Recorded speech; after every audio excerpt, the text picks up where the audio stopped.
আসসালামু আলাইকুম রাহমাতুল্লাহ। তোমরা সবাই কেমন আছো? আশা করি অনেক ভালো আছো।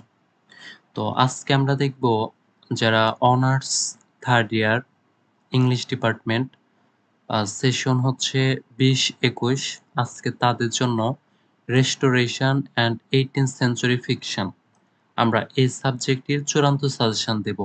আর তোমরা যারা এই সাজেশনটির পিডিএফ পেতে চাও তারা অবশ্যই আমাদের Facebook page English gateway 10 Facebook page English gateway 10 এই ফেসবুক পেজে আমি তোমাদের ডেসক্রিপশনে লিংক দিয়ে দেব। এই ফেসবুক পেজে তোমরা তোমাদের সেশন 20-21 এর অনার্স 3rd ইয়ার ইংলিশ ডিপার্টমেন্টের সকল কোর্সের চূড়ান্ত সাজেশন এখানে পেয়ে যাবে। আর আজকে আমরা দেব হচ্ছে restoration and 18th century fiction এই সাবজেক্টটির চূড়ান্ত সাজেশন। আর এখানে রয়েছে পার্ট বি এবং পার্ট সি। আর পার্ট এ তোমরা যে কোনো সাজেশন থেকে পড়লেই এবং বিগত সালের প্রশ্নগুলো পড়লে ইনশাআল্লাহ 99% কমন পাবে। আর আমাদের এই সাজেশন থেকে 100% কমন পড়ার সম্ভাবনা অনেক বেশি। তো চলো আমরা আমাদের সাজেশনটা দেখে নেই। তো restoration and 18th century fiction part B প্রথমে দেখবো হচ্ছে পার্ট বি। আর এটা হচ্ছে ফিকশন হচ্ছে প্রথমে অরণ্যক। অরণ্যক থেকে মোট 5টি প্রশ্ন দিয়েছি। এখান থেকে 1 এরপর হচ্ছে 2 এবং হচ্ছে 3 মোস্ট ইম্পর্টেন্ট 3টি প্রশ্ন। এই 3টির ভেতর থেকে অবশ্যই কমন পাবে। কোশ্চেন নাম্বার 1 হচ্ছে হাউ ডিড ইমুইন্ডা ডাই? এটি মোস্ট ইম্পর্টেন্ট। কোশ্চেন নাম্বার 2 হচ্ছে what is the significance of Oroonoko's slave name? এটা হচ্ছে মোস্ট ইম্পর্টেন্ট। এরপর কোশ্চেন নাম্বার 3 হচ্ছে how did Oroonoko plan a slave revolt? এটা মোস্ট ইম্পর্টেন্ট। কোশ্চেন নাম্বার 4 হচ্ছে how was Oroonoko turned into slave from a prince? Question number 5 হচ্ছে how does Behn describe the native people of Surinam? আর আমার পরামর্শ থাকবে অবশ্যই এখানে part B এবং পার্ট সি তে খুবই অল্প প্রশ্ন দেওয়া আছে। আর তোমরা যেহেতু পড়েছো এখন শুধু রিভাইজ দেওয়ার সময় আমার পরামর্শ থাকবে যে তোমরা অবশ্যই প্রতিটা প্রশ্নে ভালোভাবে রিভাইজটা দিবে। এরপর আমরা দেখব হচ্ছে রবিনসন ক্রুশো থেকে 4টি প্রশ্ন দেওয়া হয়েছে। 6 how was Crusoe turned into slave from a merchant? এটা হচ্ছে মোস্ট ইম্পর্টেন্ট। 7 নাম্বার হচ্ছে how did Crusoe approach God for his sin of disobedience? Question number 8 হচ্ছে how did Crusoe build his habitation, manage food and produce corn on the island? এটা হচ্ছে তাহলে 6 এবং 8 number হচ্ছে most important. 9 number হচ্ছে how did Crusoe reach England? এরপর হচ্ছে Tom Tom Jones থেকে 4টি প্রশ্ন। কোশ্চেন নাম্বার 10 হচ্ছে how did Tom get shelter in Allworthy's house?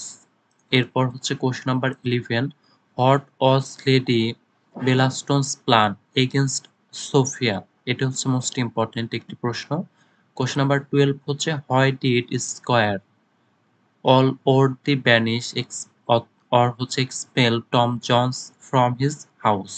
এটি মোস্ট ইম্পর্টেন্ট। এবং কোশ্চেন নাম্বার 13 হচ্ছে how did Tom help Black George family in distress? এরপর হচ্ছে গ্যালিভার্স ট্রাভেলস থেকে 1টি 2টি 3টি 4টি 5টি দেওয়া হয়েছে। 5টি দেওয়া হয়েছে। তো এখান থেকে মোস্ট ইম্পর্টেন্ট হচ্ছে 14 নাম্বার, 15 নাম্বার এবং হচ্ছে 17। তাহলে 14 হচ্ছে how did Gulliver reach the country of the Lilliputians? এরপর হচ্ছে question number 15 what were the common features of people animals and trees in Lilliput? এরপর 16 হচ্ছে how did the Lilliputians educate their children? 17 হচ্ছে how was the queen impressed at her first meeting with Gulliver? 18 number হচ্ছে how was Gulliver taken to the capital city from the seashore? তো part B গেল। আর এগুলো হচ্ছে এই 3-4টি হচ্ছে less important, এগুলো না পড়লেও চলবে। এরপর আমরা দেখব পার্ট সি। পার্ট সি তোমাদের জন্য মোস্ট ইম্পর্টেন্ট। পার্ট সি তোমাদের জন্য মোস্ট ইম্পর্টেন্ট।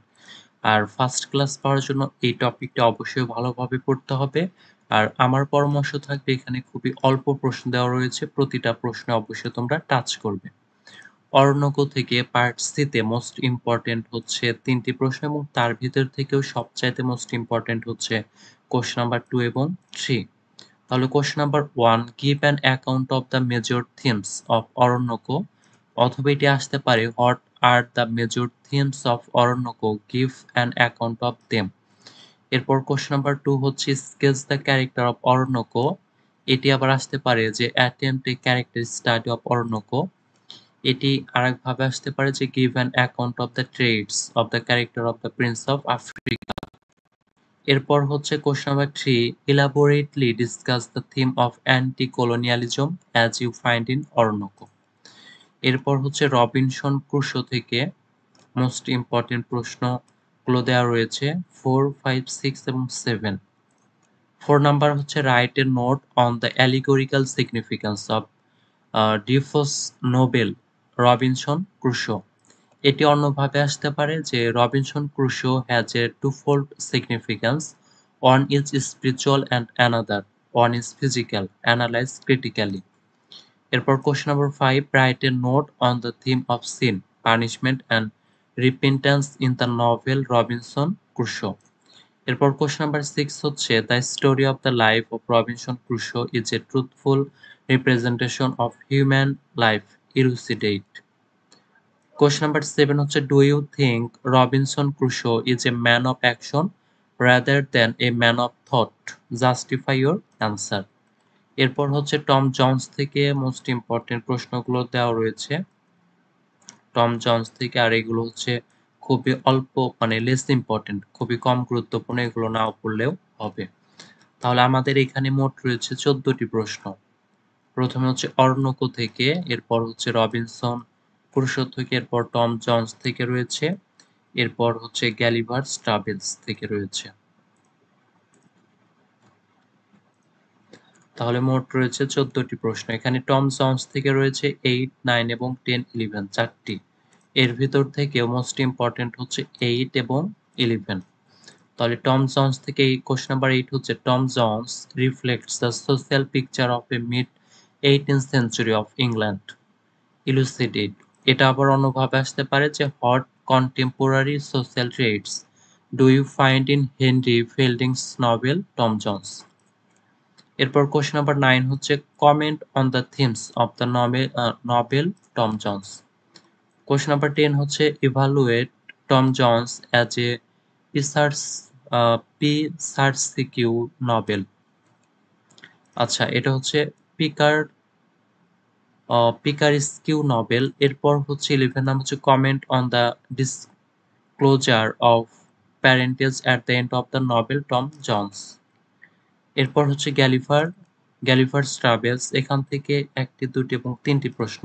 দেখো পার্ট সি থেকে মোট 14টি প্রশ্ন দেওয়া রয়েছে এবং 3 স্টার করা খুবই অল্প।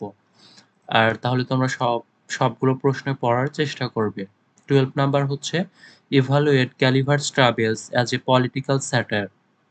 এটি অন্যভাবে আসতে পারে যে how does Swift satirise the contemporary politics of England through his voyages to Lilliput and Brobdingnag ব্রোবডিংন্যাক।